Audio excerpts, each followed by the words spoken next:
Hi, welcome to this episode of the First Trust ROI podcast. I'm Ryan Isakainen, ETF strategist at First Trust.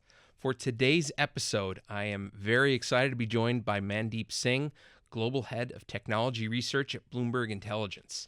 There is a lot going on in the world of technology.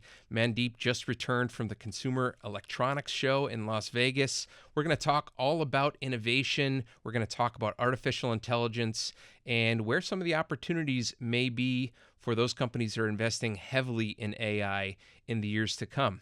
Thanks for joining us on this episode of the First Trust ROI podcast. Mandeep, it is great to meet you, to put a face with a name. Of course, have seen a lot of your research on the Bloomberg terminal. And you are, for those that are watching, the global head of technology research at Bloomberg Intelligence. And before we came on, I was asking you about the Consumer Electronics Show in Las Vegas.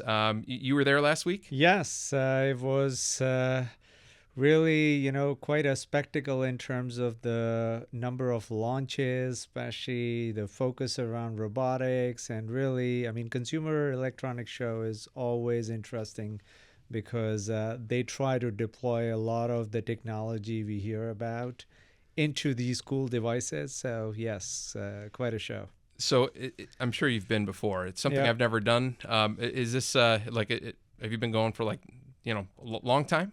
Yeah, there was a gap during the COVID phase. I didn't go for 2 or 3 years, but I have been going there a long time. And I would say this year's show was more interesting than the 2024 show. And the reason I say that is because of all the new things that I guess were talked about, from robotics to self-driving cars. And in general, the emphasis on using LLM technology, the large language models, and generative AI across a broad swath of devices.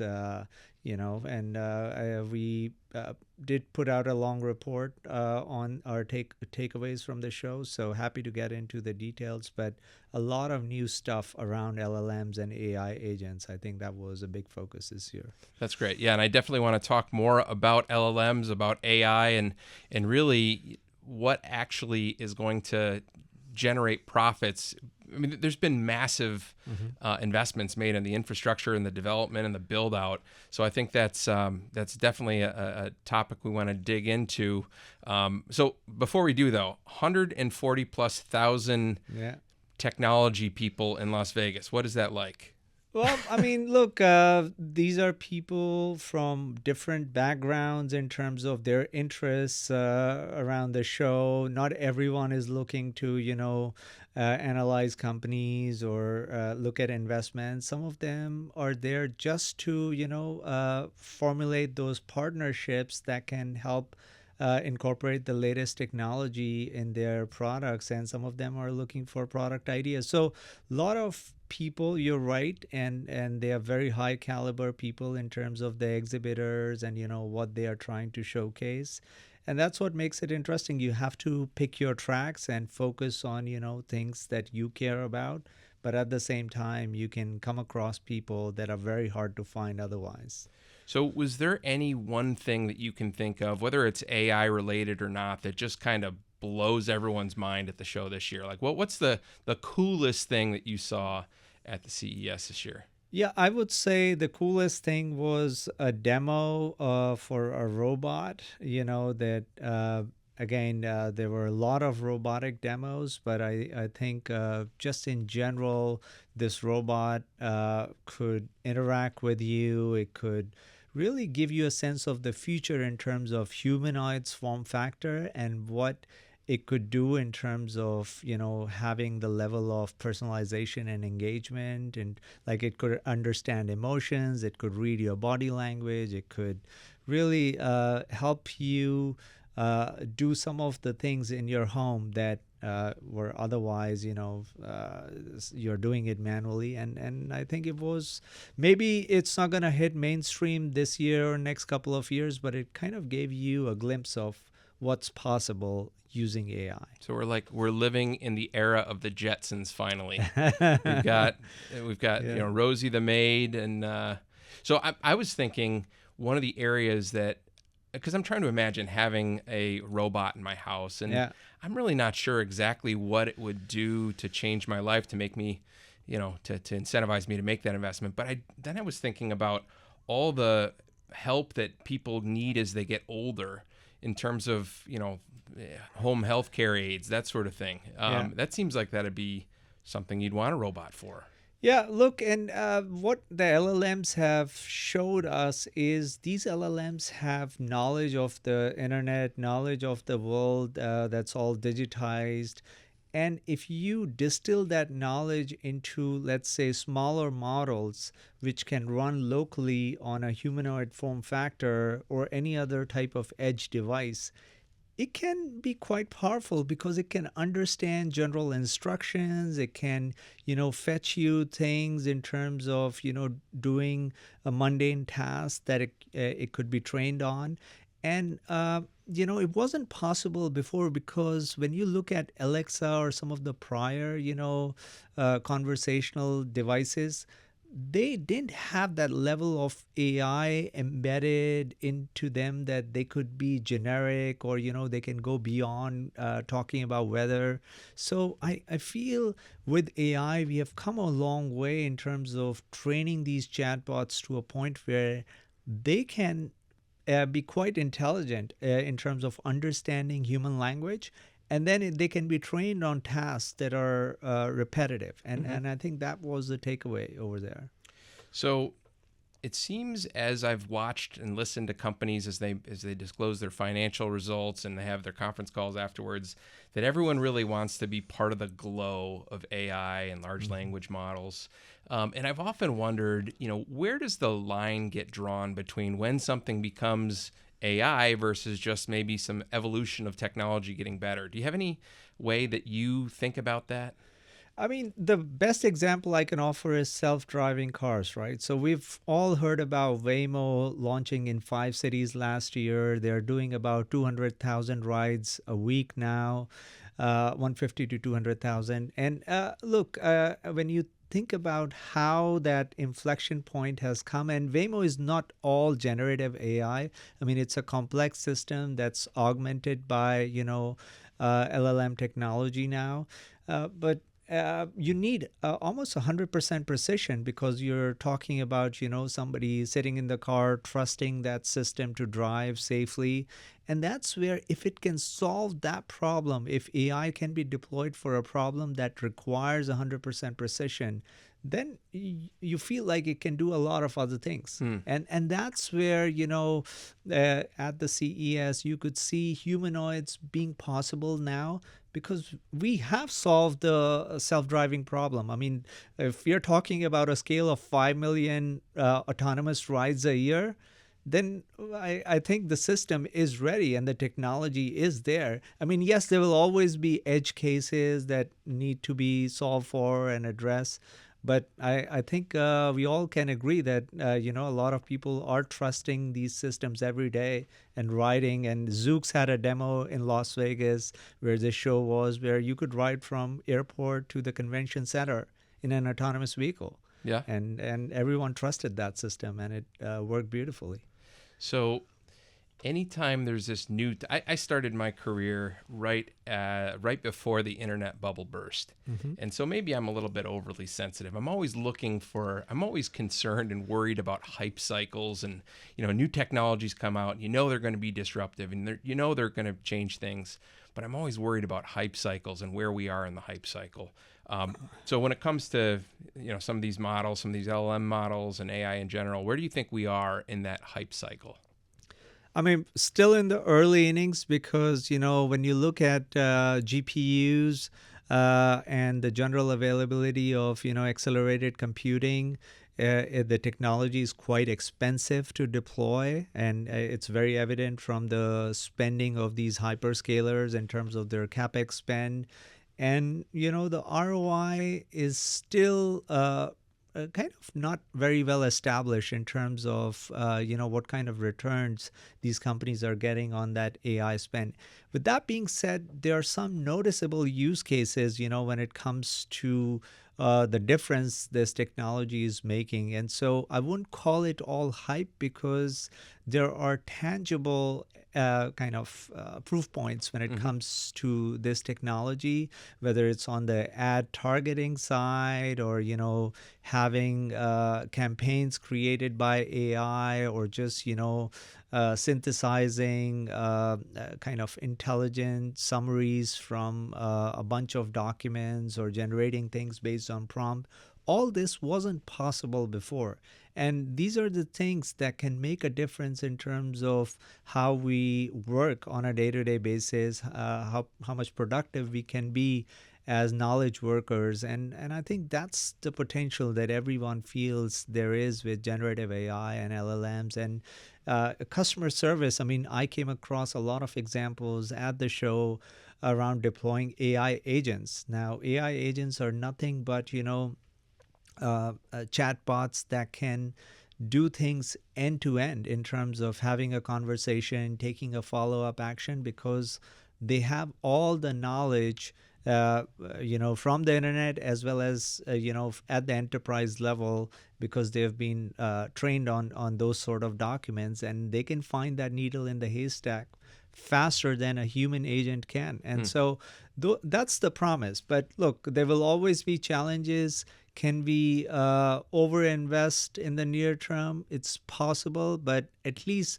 right now, from what I'm seeing, we are still supply constrained when it comes to these chips, and we are no way close to being on the side of having an overcapacity or things sitting idle. So I definitely don't see that for now. Do you have a sense of where, in terms of how many years out, the capital spending will need to slow down? Because, it'll increase, but it can't increase forever. So at some point it needs to slow, and I just don't know when, and I don't think anyone really knows. But do you have a sense of when that could slow? I mean, I'm looking for that digestion phase, which I think will come in the next 2-3 years, where companies that are spending, Microsoft said they will be spending $80 billion in AI capex this year, big number.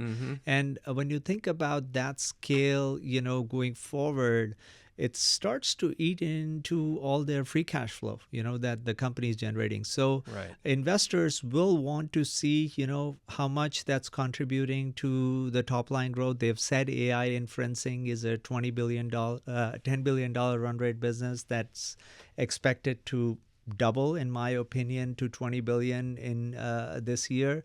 And look, I think as long as they keep they're transparent with the investors on how that's being used, and AI training and scaling laws are a big factor in this, because if the next version of the model is at least 20% better than the previous version, then then that intelligence is being created using the model training, and so companies have incentive to trend. As the moment we start to see a plateauing of the improvement in LLMs, then that's where you could expect a pause. But right now, I feel companies are being very creative when it comes to training these models. There is, scaling at the time of inferencing. So that's the other thing that is keeping interest high when it comes to some of the novel approaches that these companies have come up with. So, but digestion in CapEx, and, you could call it a slowdown, but that's where you could expect that to happen in the next 2-3 years, because I don't expect, years of 50-60% capex increases to continue, for the next 2-3 years. There will be a flatlining. Most of that capex spend has been from the largest companies in the world, essentially. Those are the hyperscalers and building out data centers. Is that where the spending will continue, or will it flow downstream to smaller companies, or is there really no incentive to just not use the services that some of the data centers have already set up? I mean, look, I think right now the constraints are in multiple places. So yes, the data center capacity is a constraint, but also the power. And we know the Oh yeah. power infrastructure is not easy to, expand. You really have to make long-term decisions in terms of how do we build data centers that can have, 10 times the power that they have right now.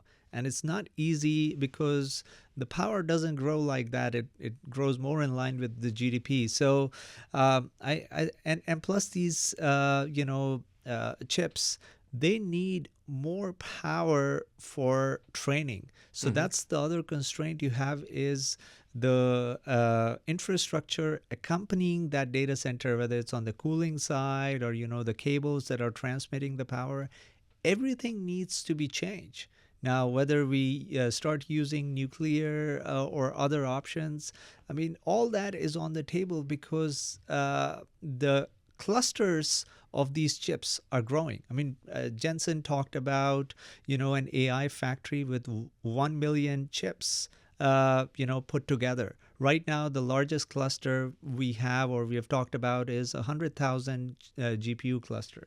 So to 10x that requires a 10x in power, which I don't think we have that available right now. So there are all these practical constraints that require CapEx spend on different fronts, not just in terms of getting data center, real estate and getting the chips, but also all the accompanying infrastructure. And I think that's where different companies will have to participate. The governments obviously will be involved, and that's why this is a much bigger theme than anyone imagined, at least a couple of years back. Yeah, the power. I'm glad you brought that up because that's something that we've often wondered about. It seems like nuclear power would be a great solution, and obviously, Constellation reopening 3 Mile Island for to supply some power to Microsoft. That's something that can be done relatively quickly within a few years. But you look at the most recent built from scratch nuclear plant in Georgia. It took something like 13 or 14 years to get that built, and it was like $30 billion plus, something like that. And I know there's small modular reactors, but those aren't really commercialized yet, and they seem like they're a ways out. So this is something that I just wonder where the power is going to come from. Well, and that's the $1 million question in terms of how do we go about, adding that power and, how quickly can we do it? Right? Because it's a Because, race, isn't yeah, it? it is a race. But the only caveat I would throw in there is if the models stop scaling. Mm-hmm. So all this is contingent upon, building 1 million chip cluster. Why do you need to build a 1 million chip cluster? Because that could help, train your next version of the model, which is smarter than the previous version. Now, if all the experts see, oh, we are plateauing in terms of model intelligence because we are running out of data. And look, all these models are trained on the entirety of internet data that's available right now. So granted, the amount of data will grow, but it's not going to grow at the same pace at at which they've trained these models so far, because it included the entirety of internet. Now the pace of growth is much slower than all the data that's available. So that's the big risk is, can we rely on synthetic data, which is a term that's used a lot, is we can curate data to train these models, or we can use inference time scaling where we basically use a different approach in terms of how the model answers the question, and it can use different paths to answering a question as opposed to just one prompt-based response. So all this is dependent on intelligence continuing to scale. Now, as we know, machine learning was there before large language models and generative AI came to the scene. And what was great about generative AI and transformer-based models was it was much sophisticated than machine learning, which required a lot of supervised training. This could be unsupervised. You could pass it, large amounts of data, and it still had the potential to generate a model which is in billions of parameters, but it scaled beautifully. So that's the scaling laws are probably the single most important thing when it comes to carrying this wave and keeping that spend and interest in deploying generative AI.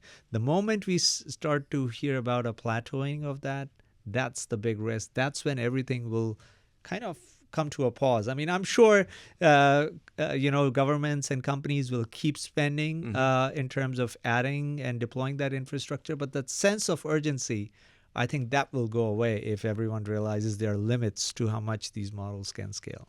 So you mentioned synthetic data. Is that just basically derived data that is produced, and then you've got some conclusion that's been reached, and you assume that that's the data that you then build upon? Is that kind of? Yeah, I mean, basically, this is not data that's coming from any transaction. So a good example would be, Waymo and Tesla have collected real miles of data based on the algorithmic driven driving that have been done on the roads. And I mentioned 5 cities for Waymo, same thing for Tesla FSD. Now, if they had to use some other type of data that is currently not generated from real miles, then that would be considered as synthetic data. Same thing in, I would say medical and that sort of realms where you're using data that's outside of what is, from real life studies and like if you're studying a protein structure, these are the different combinations that you could use to train an AI. So like the AlphaFold project, is that considered like synthetic data? Yeah, I mean, built upon what they know, and then exactly, and so I mean, you consider all permutations, combinations, and at the same time, you have to weight it to real life data more because that is the data that has been observed. But then, if you have to cover the edge cases, the AI has to know about all the other potential combinations. Yeah, I think the whole biotech area of AI is fascinating, and it seems like there's a lot more that can be known that's unknown compared to, it seems like, an agent that I call up because I need my flight changed or something like that. There's some diminishing returns to making that better and better. It gets to a point where it's good enough, right?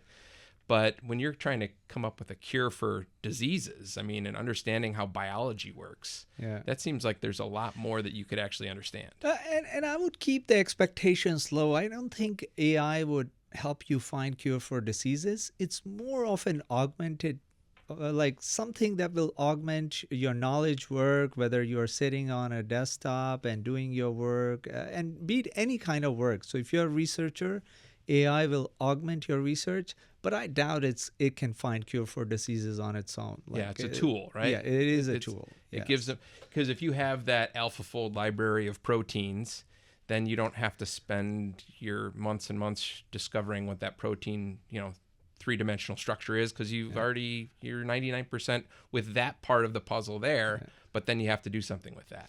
Yeah, and also it can understand that lingo a lot better. I mean, one of the things we have seen with AI agents is these agents are trained on all the conversations people have had over the years, whether it's audio or text conversations. And then they can understand what you are asking now as a result of that, because of all the wealth of training data. So it's the same concept everywhere. These agents build on what has already been observed. I mean, think of the different types of customer service conversations we have in our lives. So if AI can, learn from that, and they know how we ask a question and what are the typical responses from an enterprise standpoint, that's huge. And the scale of these models allow them to learn from pretty much any and every type of conversation because of the number of parameters. I mean, we are talking about 400 plus billion parameters when it comes to, Llama model or some of these frontier models. And that's what gives them that wealth of knowledge in terms of understanding what someone is asking. And it seems like they have to, I've have had the pleasure of being on a number of calls with customer service agents, and some are really good, Yeah. some are really bad. So there has to be some sort of fine tuning that goes on as these models are learning, right? Oh, yeah. I mean, that's where all the time is spent. I mean, otherwise, these models would be ready to, be deployed for a wide variety of use cases right now. Mm-hmm. The reason why an OpenAI model is still not production ready is because it needs to be fine tuned according to your particular use case. So if you're an airline, you have to fine tune it with your customer service data set. Mm-hmm. If you are, into other types of use cases, whether it's sales or service desk, I mean, these are different types of conversations. So an LLM has that generic knowledge, but it needs to have that customized, fine-tuned versions of the conversations. And then you have to account for, the hallucinations Mm-hmm. and make sure the responses are in line with your compliance goals. So all that is kind of very iterative, and that's why it takes time to deploy. Is that the most difficult part, you think, of developing a workable large language model? I mean, look, I think that's what the companies are spending time on, and Mm-hmm. some of them, because of the compliance aspects, will take longer just to test it out. And others are more out there because, even if an algorithm or, a chatbot cannot answer all the questions perfectly, they're okay with that because they just want to deploy this technology faster. So that's where, every sector is different, every, customer service use case is different. But I would say it's very iterative. There's no way you can think about all the edge use cases right from the get-go, and you have to, iterate on it. That's very interesting. So, I wanted to ask you a little bit about regulations, and it's shifting gears a little bit, but this is something that always comes up, and it's somewhat related to concerns about what decisions AI is going to be allowed to make at some point in the future, and what potential harm could come from that, and balancing between adding too much regulation so that it stifles innovation, but on the other hand, making sure that safety is concerned. So, do you have any thoughts on, I don't know, where you think that's going to go, or where it should go even? Yeah, look, I mean, one of the things about these models is the prompt can be anything. Every company talks about multimodality, which is basically you can give text-based prompts, video, audio, and then the length of prompts have really grown manyfold since the time the first version was launched. So you can really game the chatbot to kind of give responses which obviously haven't been tested for. And that's where, putting those guardrails is paramount.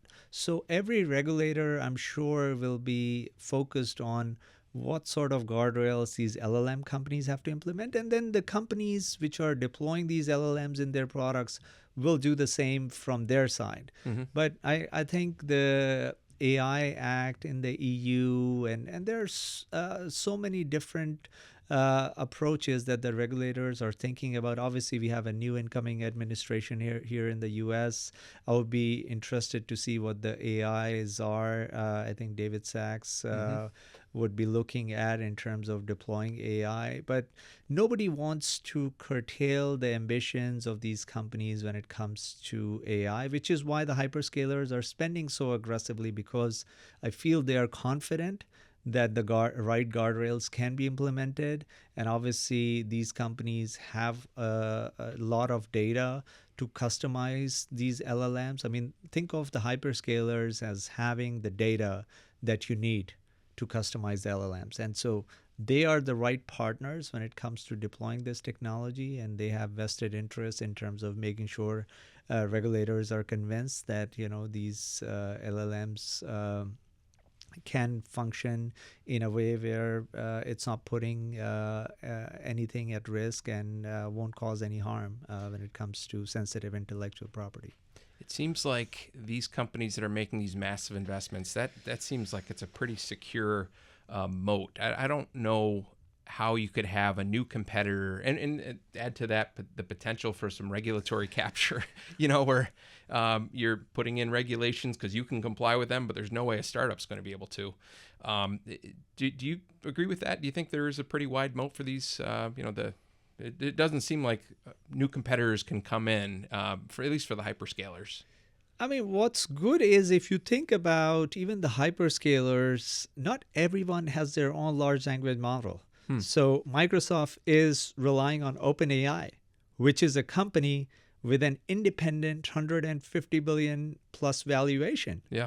Anthropic recently valued at 60 billion on its own. Now it's partnered with Amazon, but that's the good part about this technology is we've already picked some winners. And, the two names I mentioned, and then you have got Mistral and Cohere. So there are a lot of companies that are training their foundational models and then partnering with the hyperscalers. Now, you also have a couple of hyperscalers that do everything. I mean, Alphabet has their own chip, they have the largest data set, and they have their own large language model. So I do think every company has to be looked at it from a different lens. But the fact that we have got at least, 4 or 5 foundational model companies, and even though they are partnering with the hyperscalers, that's a good thing. I mean, these are already, large companies when it comes to their private valuation. What about intellectual property when it comes to just kind of using everything on the internet? And I know that especially certain forms of media, if you're doing something creative, making movies or something like that, but even getting news from news sources, I'm not really sure what to think about that, to be honest. And any thoughts on is there a potential that some of these AI companies will have to pay some sort of licensing fee to the companies that are producing news or something like that? I mean, I don't know. I'm not even sure what my question is for you. Yeah, no, actually, so that has already started. If you think about OpenAI and, Alphabet, they are paying for content right They now. are, okay. OpenAI is paying for New York Times. I know Alphabet has a big contract with Reddit to pay for their content. And so all these LLM companies, I mean, look, the way they trained their original version of their large language model, I'm sure they used a lot of content which wasn't licensed properly. And that's how they trained their first version. And that's how the model got so good in terms of understanding everything on the internet. But going forward, and given these companies are well established now, they are paying for content, and I'm sure that'll be the case more and more because that's how you keep the model up to date, as well as there's more awareness about how important the original content is when it comes to deploying generative AI. So these companies that own content and have the intellectual property for that content are very conscious of the fact that they need to monetize the content through licensing now. So no longer can you scrape a website or some other source to train. That was the case maybe a few years back, but now it's not possible. So put yourself 5 years in the future. Is there a specific application that you are most excited about that you think 5 years from now we're going to be like, man, this is life-changing. This is so disruptive. I think of what the iPhone turned into. I mean, the smartphone industry. Like, we didn't know 5 years before the iPhone that was going to be a thing, but it used a lot of technology, used the internet, and so forth. So 5 years from now, is there anything that you can think of that we'll look back and just say, man, that changed everything? Yeah, I think we probably are in one of those moments simply because the technology has so much underneath in terms of new capabilities. And look, our form factor for smartphones and PCs may evolve as a result of that. I am excited about that humanoid device or robot, however you may want to call it, because if it can do those mundane tasks at home, I'm sure people will be willing to pay for it. So self-driving cars, I mean, look, I think we enjoy our driving, but at the same time, when it comes to driving, when everything, there are long lines and in traffic, no one enjoys that. So if there was a way to trust these autonomous vehicles for a large portion of our driving, I think people wouldn't mind doing that. So all these are changes that I think will be a result of LLMs and generative AI and the advancements in AI, and that's what makes me excited about the changes going forward. So that just brings to mind, if I'm riding in a car, no one's driving it, I'm relying on a system to drive it. It makes me worried about cybersecurity. Should I be worried about cybersecurity? Because if someone can hack in that car and wants to crash me into another car, I guess my more general question though is, do we need to be worried about cybersecurity when it comes to some of these applications? I mean, look, there will be more data generated from all these different machines, and that was the promise of IoT and big data. But I think more so now, given we are talking about, AI that will permeate our lives, and I think protecting the identity, protecting the data is always very important when it comes to the cybersecurity side of things. I mean, there is a race going on between the nation states when it comes to developing AI and deploying AI. And so that, whether it's competing with China or any other nation, I think that will be paramount. And as part of that, you have to protect your intellectual property if you're a nation that is investing a lot of dollars in R&D and, developing your technology. So I think cybersecurity has always been important when it comes to digital information. Given it's going to grow manyfold with these technologies, I do expect the importance to grow. Mm-hmm. All right, I'm going to throw you a curveball here as we start to wrap things up. One of the questions that I've really enjoyed asking over the last year and a half since we've been doing this podcast is, okay, so let's imagine you've been at Bloomberg Intelligence for a while. Let's say you went a different route and you weren't in finance, you weren't an analyst. What do you think you'd be doing right now? I mean, I would love to be involved with, using these LLMs for developing an application and really reimagining how we can make better software or more intelligent systems. I think it's fascinating. Yeah, very cool. All right, final question for you. Any book recommendations? If people, that doesn't have to be related to technology. What are you reading these days? Is there anything that you've read or that's on the Mandeep Singh book list as you maybe that you could recommend to viewers of the ROI podcast?